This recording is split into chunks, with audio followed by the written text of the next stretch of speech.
Oi, eu sou Renato Almeida, do Instituto de Geociências da Universidade de São Paulo.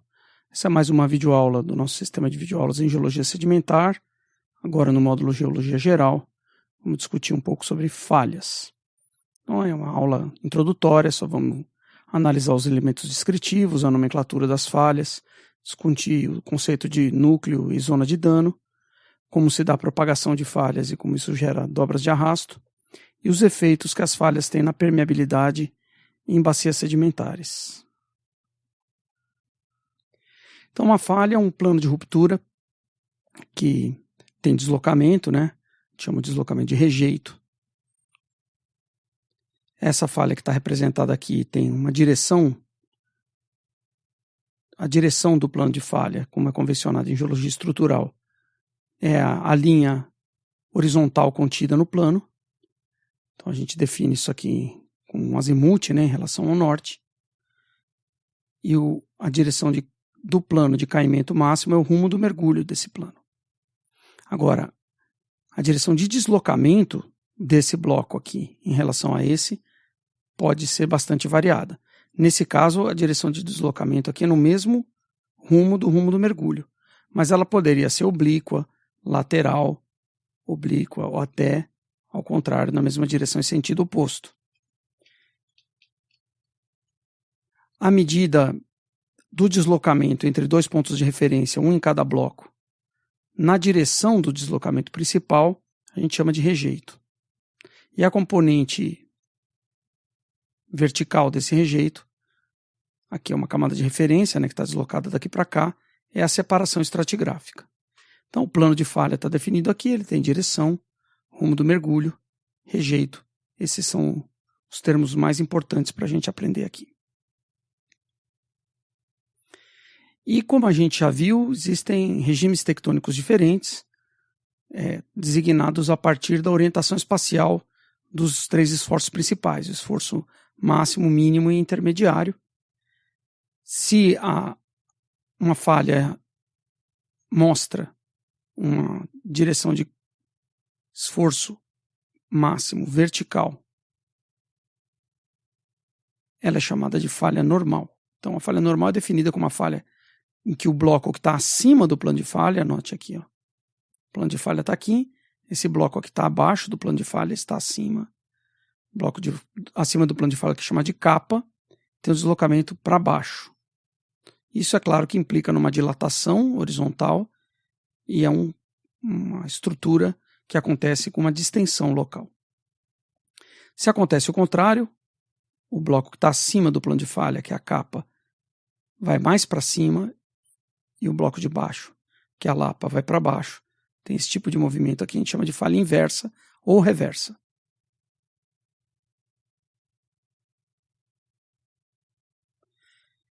E se o movimento é lateral, movimento lateral, no regime transcorrente, a falha é transcorrente. Aqui é claro que o σ2 é vertical, ele não tem movimento, e o σ1 e o σ3 são horizontais. Então a nomenclatura de falha é normal, inversa, transcorrente.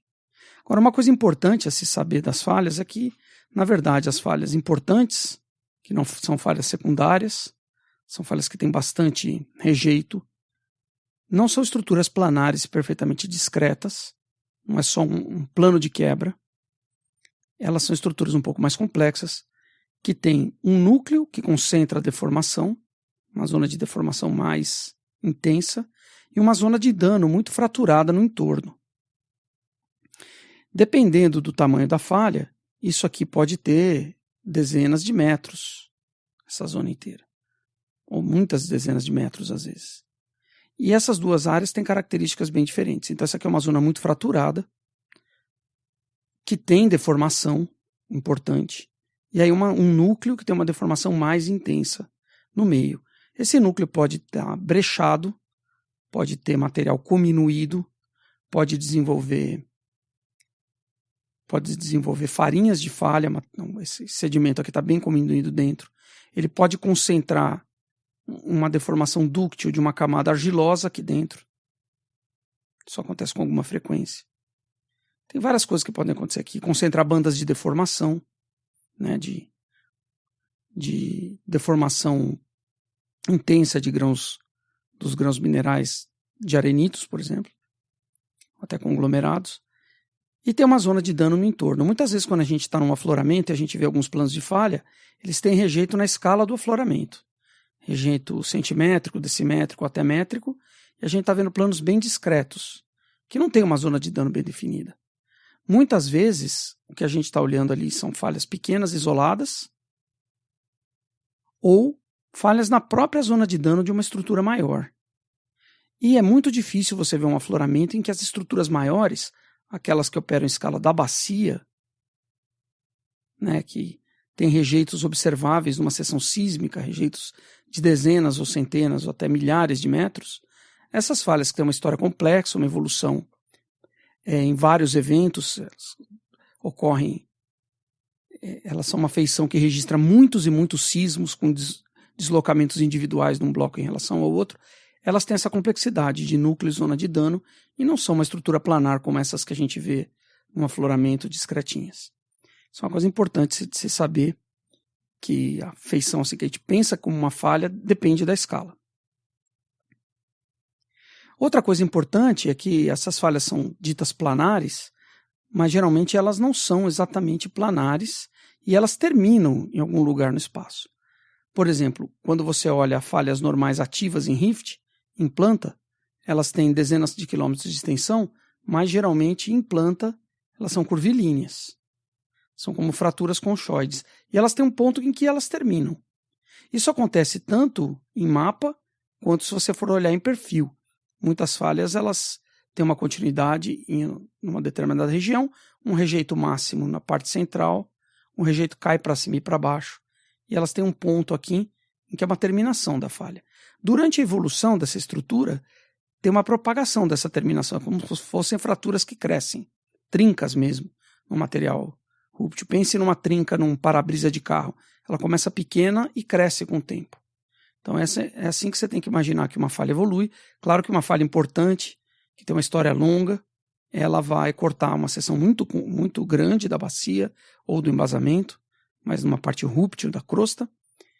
E quando ela propaga de uma forma estranha. A gente discutiu em outra aula que a gente distingue uma região em que predomina a deformação rúptil e uma região que predomina a deformação dúctil, num perfil de resistência. Aqui o esforço tectônico necessário para deformar aqui a profundidade. Aí você tem um limite dúctil-rúptil em algum lugar, mas é onde predomina o dúctil e predomina o rúptil, né? Essa zona nitidamente rúptil, quando você olha como uma falha propaga, a ponta dela está aqui, ela cresce nessa direção, antes de haver a ruptura, tem uma deformação que a gente pode caracterizar como dúctil, um dobramento dessa área aqui. Então toda essa região dentro do triângulo verde, toda essa região aqui, está sofrendo deformação antes que a falha propague e corte essa região aqui. Então essa região verde, e de fato assim, o que acontece aqui? Se esse bloco aqui está indo nessa direção, e esse bloco está indo nessa direção, aqui a deformação é rúptil, tem um plano de deslocamento, e aqui não tem, essa região indo para lá promove uma deformação cisalhante nisso, e essa região vindo para cá promove uma deformação cisalhante nisso. Então, essa pequena dobra aqui vai aumentar de intensidade até que o plano rompa. E no momento em que o plano rompe, essa dobra geralmente já tem um flanco invertido. Quando você olha isso depois de pronto, você tem o plano e dobras que a gente chama de dobras de arrasto, mas elas não são feitas assim de fato pelo arrasto, pela falha arrastando, quer dizer, esse bloco passando aqui deforma e puxa isso para lá. Não, é uma deformação que aconteceu antes da propagação do plano de falha atingir isso aqui e romper. Então, como se você deformasse ductilmente até que você atinge um limite e tem um plano de ruptura ali dentro.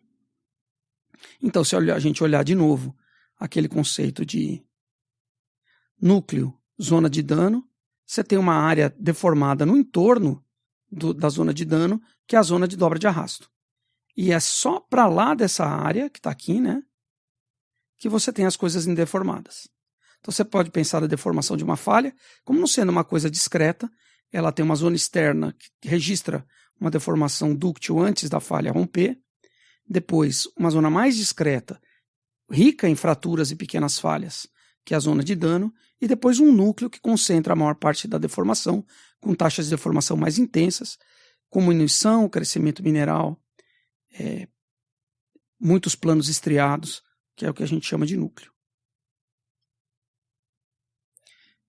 Bom, o importante é que enquanto a falha está ativa, essa zona de dano é um sistema de fraturas de muitas direções, e se você pensar nisso que a gente desenhou, aqui está um núcleo, e você tem fraturas de muitas direções promovidas por esse cisalhamento aqui, que essa falha que a gente está olhando é normal.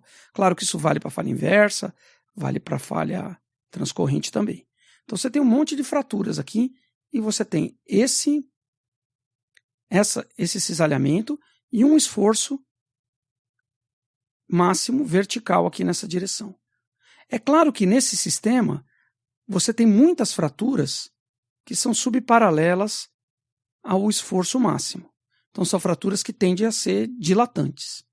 E você tem conectividade entre esse sistema. Tem muitas fraturas dilatantes e blocos que estão deformando e estão cisalhando, e tem espaços sendo reduzidos e tem espaços sendo abertos.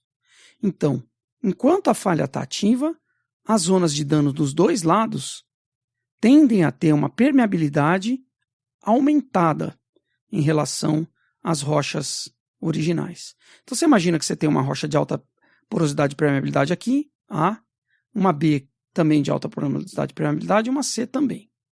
E você tem dois intervalos aqui de rochas finas, folhelhos, com permeabilidade baixa.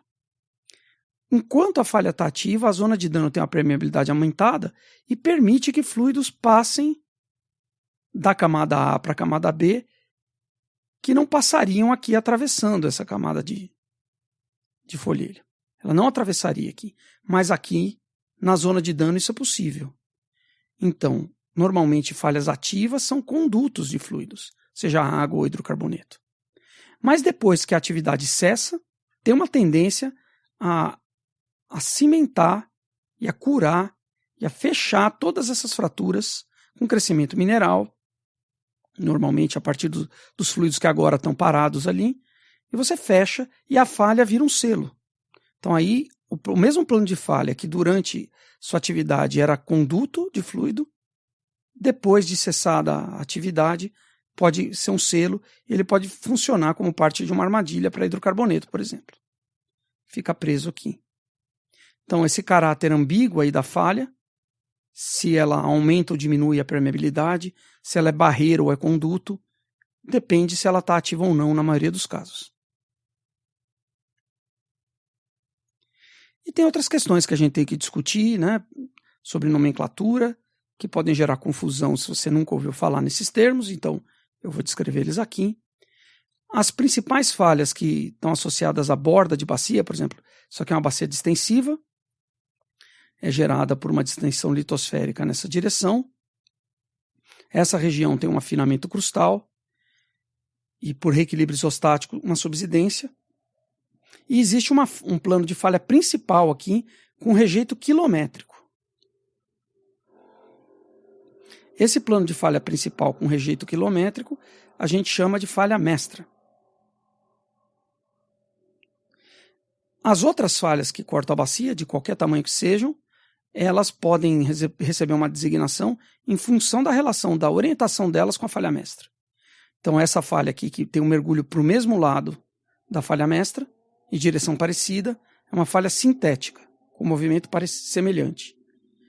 E se uma falha mergulha contra a falha mestra, a gente diz que ela é antitética da mestra. São termos que vocês vão encontrar aí na literatura.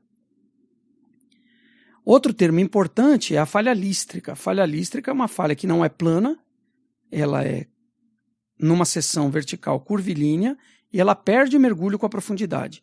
Isso é uma feição muito comum em falhas. Aqui eu exagerei, né? Claro que o limite da crosta com manto não está aqui a 10 km, está muito mais fundo.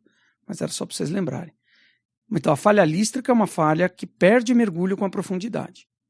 Outra coisa importante de lembrar é que falhas muito grandes, mestras, que são de atividade prolongada em rejeito grande, podem chegar a níveis crustais tão profundos que ela se transforma numa zona de cisalhamento.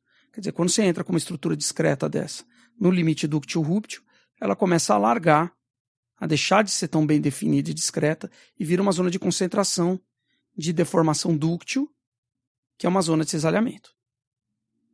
Então esses termos são importantes: falha mestra, lístrica, que é uma questão geométrica, sintética, antitética, zonas de cisalhamento dúctil são a expressão mais profunda de grandes falhas na superfície, ou sistemas de falhas, né?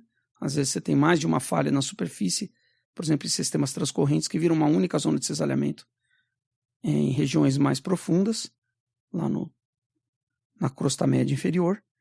E uma relação que a gente tem entre as falhas e a sedimentação é que quando a gente tem uma situação como essa aqui, em que a falha limita uma bacia, a falha marca a borda de uma bacia, apesar de numa escala maior a subsidência ser controlada pelo afinamento da crosta, numa escala grande, a presença dessa falha aqui define um depocentro bem definido.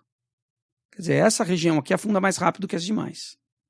E se a falha foi ativa durante a sedimentação, você vai ter uma coisa que a gente chama seção de crescimento. Esse pacote de sedimentos aqui depositou enquanto a falha estava ativa. Então, essa camada mais profunda que depositou primeiro, depositou na superfície, sofreu uma longa rotação. Ela começou aqui e ela tem um grande rejeito até essa posição que ela está agora. Porque ela depositou primeiro e teve mais tempo para chegar lá.